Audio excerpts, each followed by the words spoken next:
Hello friends, ఊహించుకోండి, మీరిప్పుడు మార్కెట్కి వెళ్లి వెండి కొనాలనుకుంటున్నారు. కానీ ధరలు ఆకాశాన్ని తాకుతున్నాయి.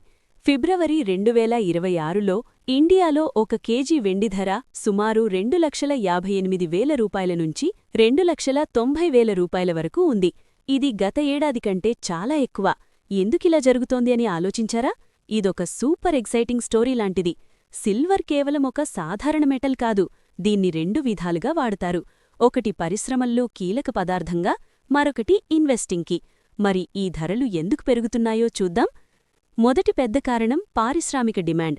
మన ఇండియాలోనూ ప్రపంచవ్యాప్తంగా సోలార్ ప్యానెళ్లు రూఫ్ టాప్లలో పెరుగుతున్నాయి. ఒక్క సోలార్ ప్యానెల్కి 20 గ్రాముల సిల్వర్ అవసరం. 2025లో సోలార్ డిమాండ్ వల్ల సిల్వర్ యూజ్ 20% పెరిగింది. భవిష్యత్తులో ఎలక్ట్రిక్ కార్లు, టెస్లా, టాటో ఈవీలలో వెండి కండక్టర్గా వాడతారు. ఇంకా ఏఐ టెక్నాలజీలో సెమీ కండక్టర్లు, మొబైల్ ఫోన్లు, టీవీలు, కంప్యూటర్లలో వెండి దాగి ఉంది. ప్రపంచం గ్రీన్ ఎనర్జీ, ఏఐ వైపు వేగంగా వెళ్తోంది. అంటే సిల్వర్ డిమాండ్ ఆకాశాన్ని తాకుతోంది. డిమాండ్ పెరిగితే ధరలు సహజంగానే పైకి ఎగురుతాయి. రెండవ కారణం ఇన్వెస్ట్మెంట్. ఇన్ఫ్లేషన్ పెరిగినప్పుడు డబ్బు విలువ తగ్గిపోతుంది. అప్పుడు ప్రజలు బంగారం, వెండి లాంటి సేఫ్ హెవెన్ల వైపు చూస్తారు. 2025లో సిల్వర్ ధర 147% పెరిగింది. 2026లో ఇప్పటికే 11 నుండి 14% పెరిగింది. బ్యాంకు వడ్డీలు తక్కువగా ఉన్నప్పుడు లేదా ఫెడ్ రేట్ కట్స్ గురించి అనిశ్చితి ఉన్నప్పుడు ఈ లోహాలు ఆకర్షణీయంగా మారతాయి.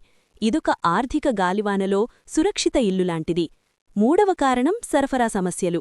వెండి ప్రత్యేక మైనింగ్ చేయకుండా లెడ్, జింక్ లాంటి ఇతర మెటల్స్ మైనింగ్లో బై ప్రోడక్ట్గా వస్తుంది. 2026లో ఇది 6వ సంవత్సరం మార్కెట్ డెఫిసిట్లో ఉంది. అంటే సప్లై తక్కువ, డిమాండ్ ఎక్కువ. ఇప్పుడు బంగారంతో పోల్చితే గోల్డ్ ఎక్కువగా పెట్టుబడికింగ్లాంటిది. సెంట్రల్ బ్యాంకులు దాన్ని కొని స్టేబుల్గా ఉంచుతాయి. కానీ సిల్వర్ చిన్న మార్కెట్. పరిశ్రమలపై ఆధారపడి వేగంగా స్వింగ్ అవుతుంది. జనవరి 2026లో $121 హై టచ్ చేసి తర్వాత $80 కిందికి పడిపోయింది. ఇప్పుడు మళ్లీ రికవర్ అవుతోంది. పూర్తి రోలర్ కోస్టర్ రైడ్. మరొక interesting point gold silver ratio. Gold ఖరీదైనప్పుడు సిల్వర్ చీప్గా ఉంటే ప్రజలు సిల్వర్ని ఎక్కువ కొంటారు. ఇప్పుడు రేషియో 50 కిందికి వచ్చింది. 2012 తర్వాత మొదటిసారి. ఇది స్మార్ట్ షాపింగ్ స్ట్రాటజీ లాంటిది. అంతర్జాతీయ పరిస్థితులు కూడా భారీ రోల్ ప్లే చేస్తాయి. యుద్ధాలు లాంటివి, US Iran tensions, Venezuela president arrest, ఆర్థిక అస్థిరతలు, డాలర్ వీక్ అవ్వడం, చైనా సెంట్రల్ బ్యాంక్ గోల్డ్ కొనుగోళ్లు ఇవన్నీ ప్రజలను విలువైన మెటల్స్ వైపు తిరిగేలా చేస్తాయి. ఇది ఒక గ్లోబల్ డ్రామా లాంటిది. ఇప్పుడు భవిష్యత్తు గురించి. ధరలింకా పెరుగుతాయా? ఎక్స్పర్ట్స్ చెప్తున్నారు సప్లై డెఫిసిట్, ఇన్వెస్ట్మెంట్ 20% పెరగడం వల్ల $200 వరకు వెళ్లవచ్చు. కానీ వార్నింగ్ కూడా ఇస్తున్నారు. మార్కెట్ ఎప్పుడూ మారుతూ ఉంటుంది, వోలటైల్. కానీ ఒకటి క్లియర్, గ్రీన్ ఎనర్జీ, ఏఐ పెరిగే కొద్దీ సిల్వర్ డిమాండ్ కంటిన్యూ అవుతుంది. కానీ ఇది గోల్డ్ లాంటి స్టేబుల్ కాదు, ఎక్కువ రిస్క్. కాబట్టి పెట్టుబడి చేసేటప్పుడు జాగ్రత్త. ఒక్కసారిగా లాభం కోసం కాకుండా దీర్ఘకాలికంగా ఆలోచించండి. Market news, economic data follow అవ్వండి. పోర్ట్ఫోలియోలో సమతులం చేయండి. ఇది ఒక స్మార్ట్ ఇన్వెస్టర్ జర్నీ లాంటిది. చివరగా, ధరలు పెరగడం మాత్రమే స్టోరీ కాదు.